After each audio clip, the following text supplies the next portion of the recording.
마켓 이슈 분석 이어갑니다. 국제유가 또다시 지난 주말 사이에 3.6% 하락 소식 전했고요. 디플레이션 우려감도 더욱더 확대되고 있습니다. 이 내용 좀 중점적으로 짚어볼 텐데요. 각가지 이슈송에서 유가 이야기 또 하게 되네요. 네, 맞습니다. 유가가 또 한 번 밀려나면서 이제 57달러 선을 기록하고 있고요. 디플레이션에 대한 우려 때문에 전 세계 증시 모두 다 하락세를 보여줬는데요. 이 같은 영향들 저희가 어떻게 해석하면 좋을지 오늘도 MTN의 김정일 연구위원 모시고 이야기 나눠보도록 하겠습니다. 위원님. 네, 글로벌 증시 드라이버는 유가가 맞습니다. 아무리 지겹고 또 다뤄야 되는 이슈인가라고 물음표가 달릴 수 있어도 다루지 않을 수 없다라는 거죠. 지금 유가의 하락이 미치는 영향이 너무 크게 나타나고 있기 때문에 중심적으로 볼 수밖에 없는데요. 이런 디플레 우려를 금융시장도 제대로 반영하고 있는가 살펴볼 필요가 있습니다. 안전자산 선호와 함께 실제로 디플레 우려가 나타나면서 미 국채 수익률 10년물 그 차트 같은 경우에도 최근에 하향되고 있는 모습입니다. 준비된 그림을 보시면 지난 2014년 초반에 거의 3%대를 육박했던 미국채 수익률이 계속 떨어지고 있습니다. 그런데 재밌는 건 내년도 미국의 경제 성장률이 3%를 넘을 거다라고 예측하고 있고요.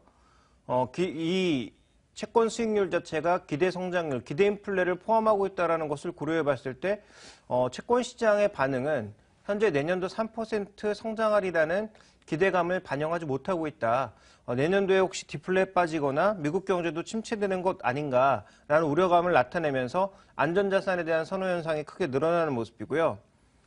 유가는 한 주 정도 쉬고 한 주에 만에 또 급하게 이렇게 급락을 했기 때문에 유가는 말 그대로 예측 불가다. 지지선이 어딘지 모르겠다라는 거죠. 그래서 현재 구간의 이 하락 속도를 쉽게 멈춰질 수 있는 반전 신호가 쉽게 나오지 않고 있다는 거 살펴보실 필요가 있겠고요.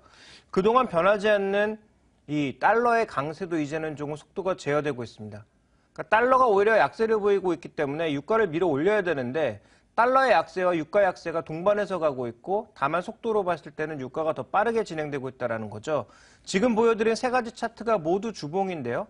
한 주간 모두 한 방향으로만 움직였다는 것, 그리고 이 유가의 방향에 의해서 관련된 종목군들, 시장 전체적인 분위기까지 같이 밀려나가고 있다는 것. 그러니까 초반에는 유가 하락에 대해서 가장 피해를 받는 종목군들만 빠졌지만 그 다음에 나타나는 현상은 이게 워낙 깊어지다 보니까 디플레 우려가 확산이 되면서 여러 종목군들이 동시에 빠지고 있다는 점을 주목해 볼 필요가 있을 것 같습니다. 네, 이제 정말 무서운 거는 유가가 하락한다가 아니라 그 하락의 바닥이 어딘지 모른다라는 게 더욱더 공포감을 좀 키우고 있는 것 같습니다. 네. 결국 디플레 우려까지 확산이 되고 있고요. 앞으로 그럼 추가적으로 저희가 더 조심해야 될 이 돌다리도 두드려봐야 될 변수가 있다면 어떤 게 있을까요? 네, 일단 미국의 변동성 지수를 주봉으로 보시면요.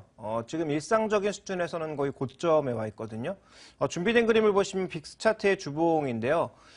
최근에 어떤 한 3년간 흐름을 놓고 봤을 때 20라인 정도가 거의 고점이었습니다. 그러니까 이 라인을 넘어가는 건 무슨 특별한 이벤트가 발생하면서 시장의 변동성을 아주 키웠을 때나 나왔던 얘기인 거죠.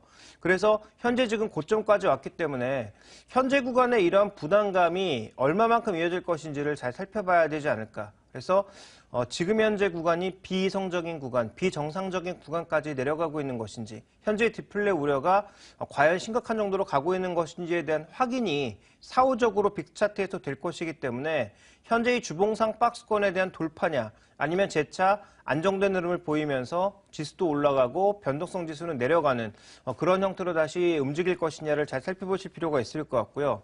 그 다음 또 하나 살펴봐야 될 건 유가와 유가 관련주들이 워낙 많이 밀리니까 우리가 별로 신경 쓰지 않는 이슈이긴 합니다만 이번 주 내내 조정받았던 업종 중에 하나가 또 금융업종입니다.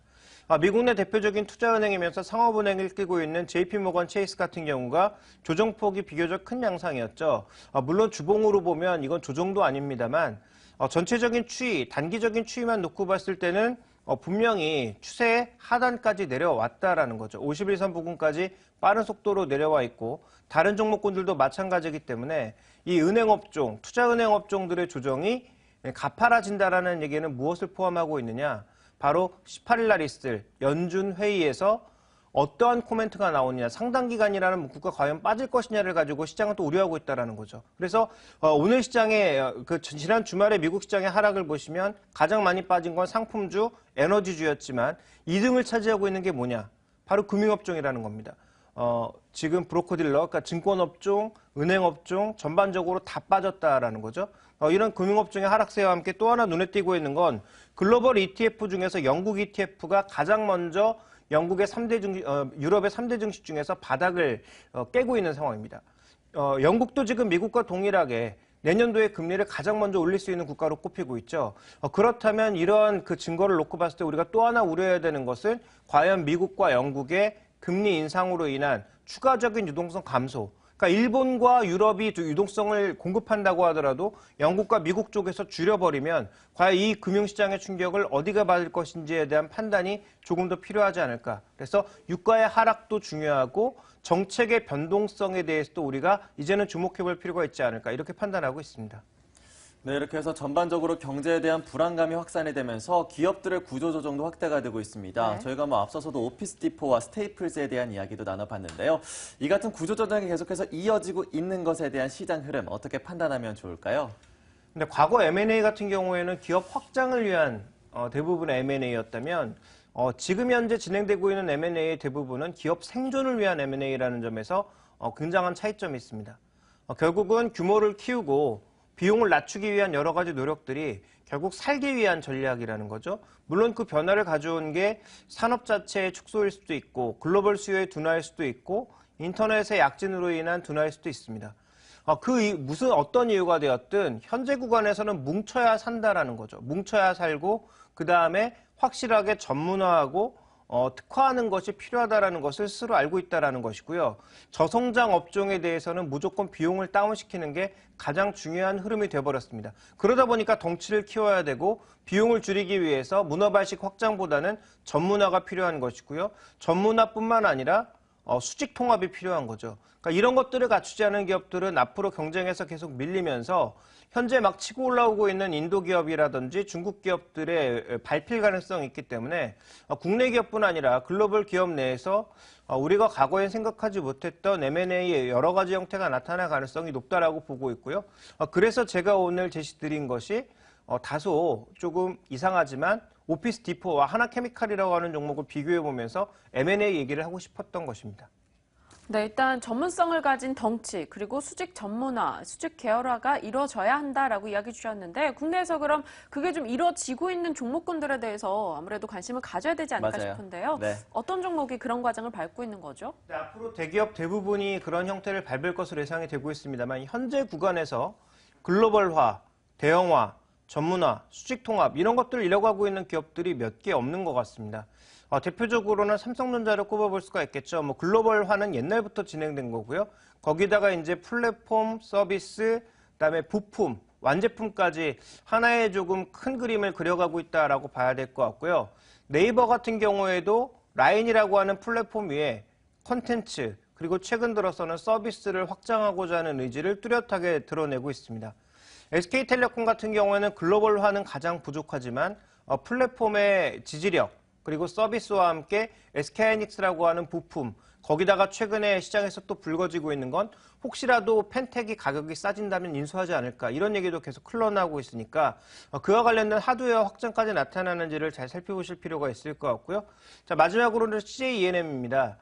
다른 쪽에 비해서 조금 약한 부분이 많이 있습니다만 컨텐츠의 최근에 중요성이 늘어나고 있는 가운데 가지고 있는 방송 플랫폼 거기다가 최근 들어서는 여러 가지 서비스를 부과하고 있는 상황이죠. 중국으로의 콘텐츠 확장이 만약에 나타나게 될 경우에는 충분히 영향력이 있다라고 볼 수가 있겠고요. 그 외에도 YG 엔터테인먼트라든지 SM이라든지 글로벌화와 플랫폼, 콘텐츠 쪽에 강점을 갖고 있는 기업들에 대한 관심은 계속 필요하지 않을까 이렇게 판단하고 있습니다. 네, 저희가 이렇게 해서 우리 시장에서 오를 수 있을 만한 가능성이 있는 종목들을 정리해 놓고 있습니다. 네. 이어서 제일모직 이슈들도 좀 확인을 해볼 필요가 있을 것 같은데요. 18일 상장을 앞두고 기대를 가져볼 만한 종목이 있을지도 궁금합니다. 어떻게 보십니까? 18일까지 조금 더 오를 종목은 오르겠죠. KCC를 포함해서 지분 갖고 있는 종목군들, 물론 상대적으로 시장 대비 강세를 보일 수 있습니다.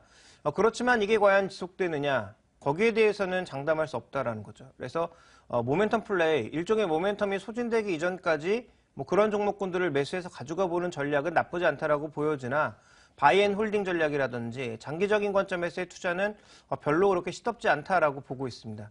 제일모직을 사고 싶다면 제일모직을 사시는 게 제일 좋고요. 만약에 제일모직을 살 수 없다면 삼성전자나 삼성생명처럼 삼성 지배구조의 최상단에 가 있을 만한 종목군들을 계속 가져가시는 게 핵심이라는 거죠. 그래서 제일모직에 부과된 종목들, 제일모직 지분을 갖고 있기 때문에 올라가는 종목군들을 지금에 와서 관심을 가지는 것은 그렇게 적절한 전략은 아닌 것 같습니다. 따라서 제일모직과 연관되어 있는 종목군들에 대한 투자는 저는 되도록이면 말리고 싶고요.